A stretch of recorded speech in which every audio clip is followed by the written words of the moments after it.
The Khasi Students Union KSU central body organized a brief gathering on the 7th of December 2024 at Malki to commemorate the 30th death anniversary of its former leader Bull and Lyngdoh. The event was attended by senior leaders of the union, including its president Lambokstarwell Marngar, Publicity Secretary Pynshai Rani, Organising Secretary Raymond Kharjana, family members of Bull Lyngdoh, as well as members and leaders from various units and circles of the Khasi Students Union. As a mark of respect, floral tributes were offered at the statue of Bull and Lyngdoh, and a 1-minute silence was observed to honor his contributions to the Khasi community. Speaking on the occasion, KSU President Lambokstarwell Marngar highlighted how public perception of Bull Lyngdoh had changed over time. He remarked that those who criticized him in the past now acknowledge his unique leadership, emphasizing that leaders like him are rare. Marngar also declared that as leaders of the KSU, they are ready to face imprisonment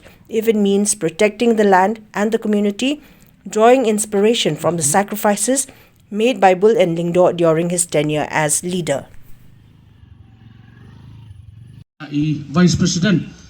Central Executive Council samla biangbor palia ba inwan on bu yu sentiu samla manli dong plu bedi Finance Secretary jong KSU Central Executive Council on bu yu sentiu nang ta Assistant Organizing samla Clean Star Shabam bedi Central Executive Council samla badan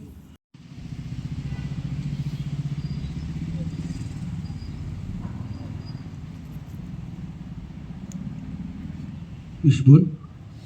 ada kamram kecungi kelong ngihap long kita kinong penggor ya ke benta nam ta kecimpet cimpiang kecing songsngai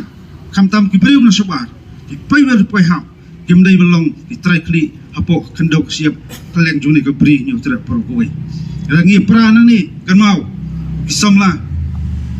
kecingge lelai kiwan hakmat tam apilong kumnilam bapura jo KSU kata kaying bendi ke hakmat tam nam tak kinung ilam berikut jo KSU rekan mau tuang apor bayu babol kisah kira kem yu kira tap kot rumah yu komuta kata kikias tap yu kalau tek menye persiam dur kum tong nung ilam nang tong kot jokin hun teng leno rekai bang kakwa banong kolong ai ni long tek leno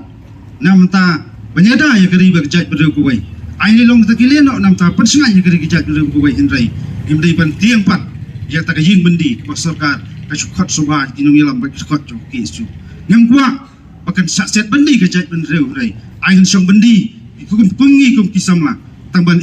gari bakejat bereu kuwai kisngi badangwan kitayo ki badangwan isnam ki badang telun idang dan subun ki kam ki kisamla kam tam kot jo kasteng yak terongi kolong kuat jo gari bakejat bereu kuwai rai tanggawai habangi kum ki kisngi ki babun jik sya alam bakla jik tenju beper kung idikot jo KSU tolong mapi kibas krem jenggot nam ta penyenye hatakan nongrim gumbau ni samla rapa balejo sewai pat persai lebu hengi ya kita kinong genti kita kingi kai bapa jo mengendang ke besim ke biasa musim yakun nam ta penem ya kari bekejat perur kuai